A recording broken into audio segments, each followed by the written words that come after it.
World war one. Introduction. Imagine एक ऐसा time जब दुनिया बहुत हाई टर्ब्यूलेंट फेज से गुजर रही थी। वर्ल्ड वॉर वन, जो 1914 से 1918 तक चला, एक ऐसा कॉन्फ्लिक्ट था जो दुनिया भर के नेशंस को खुद से लड़ने पर मजबूर कर दिया। इस वॉर का इम्पैक्ट इतना प्रोफाउंड था कि इसे द ग्रेट वॉर कहा गया। आओ इस एपिक स्टोरी की शुरुआत करते हैं, जहां अलायंसेस, कॉन्फ्लिक्ट्स और पॉलिटिक्स का एक डेडली मिक्स देखने को मिला। Phase one, pre-war tensions and the spark. 1.1 Europe's political landscape. 20th century के शुरुआत में यूरोप के पॉलिटिकल लैंडस्केप में बहुत सारी टेंशंस थी। ट्रिपल एंटेंट, फ्रांस, रशिया, ब्रिटेन और triple alliance, Germany, Austria Hungary, Italy, do opposing alliances the. सभी कंट्रीज अपनी मिलिट्री पावर बढ़ा रहे थे और कॉलोनीज एस्टैब्लिश करने की कोशिश कर रहे थे, जो इंपेरियलिज्म का एक एस्पेक्ट था। 1.2 नेशनलिज्म एंड मिलिटरिज्म। नेशनलिज्म और मिलिटरिज्म की वजह से यूरोप की सिचुएशन और भी वॉलेटाइल हो गई थी। नेशंस अपनी मिलिट्री स्ट्रेंथ पर बहुत ज्यादा फोकस कर रहे थे और अपनी सुपीरियरिटी प्रूव करने की कोशिश में थे। जर्मनी और ब्रिटेन के बीच नेवल आर्म्स रेस भी चल रही थी। 1.3 the assassination of archduke Franz Ferdinand. World war one की शुरुआत एक असैसिनेशन से हुई। 28 जून 1914 को archduke Franz Ferdinand of Austria Hungary और उनकी वाइफ सोफी को बोस्नियन कैपिटल साराजेवो में गैवरिलो प्रिंसिप ने असैसिनेट किया। Princip Serbian nationalist group Black Hand का मेंबर था, जो बोस्निया को ऑस्ट्रिया हंगरी से आजाद करना चाहता था। Phase 2, the outbreak of war. 2.1 the July crisis. Archduke के असैसिनेशन के बाद यूरोप में जुलाई क्राइसिस शुरू हुआ। ऑस्ट्रिया हंगरी ने सर्बिया को एक अल्टीमेटम दिया, जिसे सर्बिया ने पार्शली एक्सेप्ट किया। इस बार ऑस्ट्रिया हंगरी ने सर्बिया पर वॉर डिक्लेयर कर दिया 28 जुलाई 1914 को।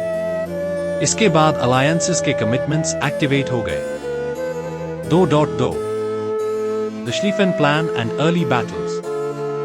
जर्मनी ने श्लीफेन प्लान को एक्टिवेट किया, जिसमें उन्होंने फ्रांस को क्विकली डिफीट करने का प्लान बनाया और फिर रशिया को हैंडल करने का।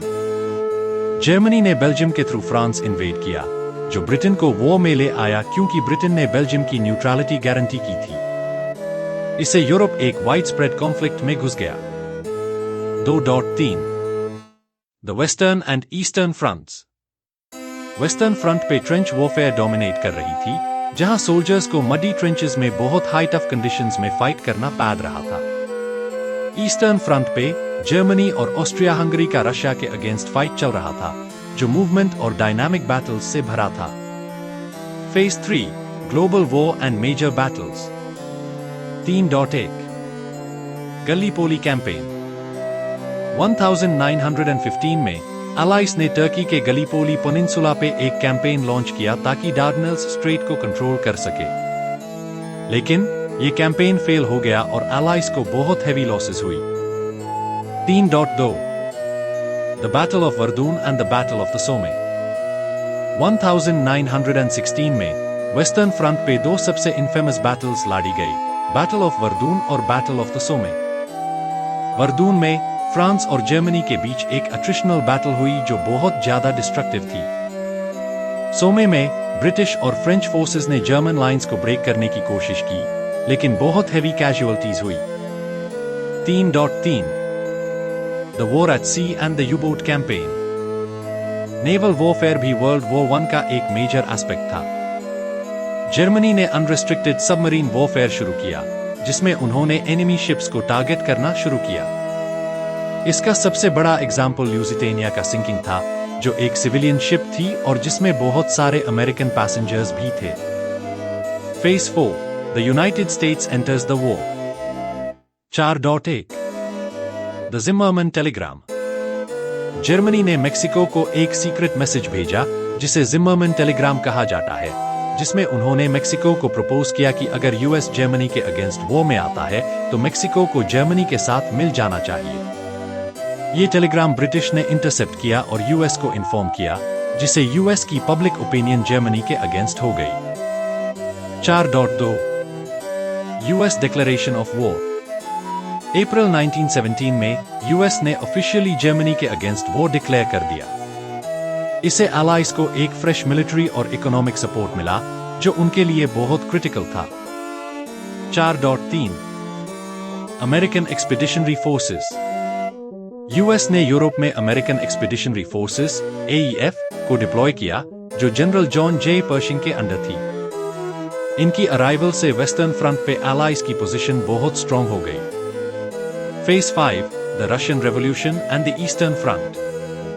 5.1 the February and October revolutions.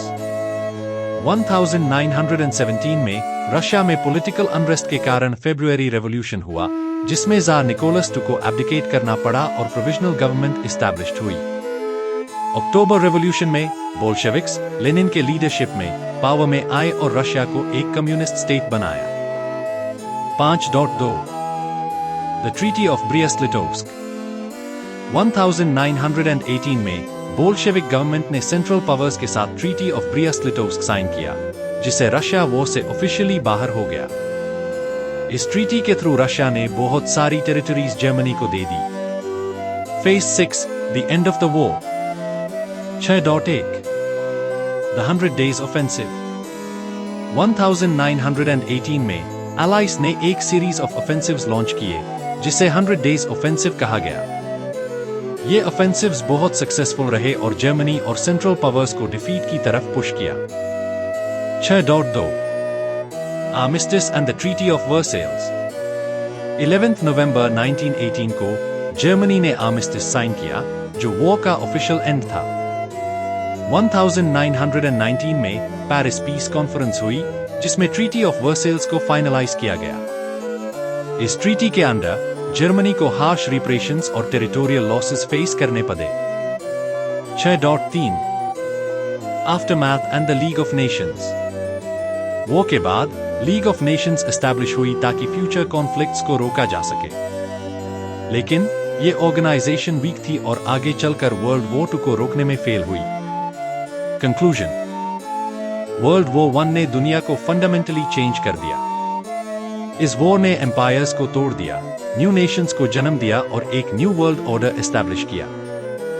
लेकिन इस वॉर के आफ्टरमैथ ने आगे आने वाले कॉन्फ्लिक्ट्स के सीड्स भी बोया जो आखिरकार वर्ल्ड वॉर II में कुल मिलते हुए। Thanks for watching.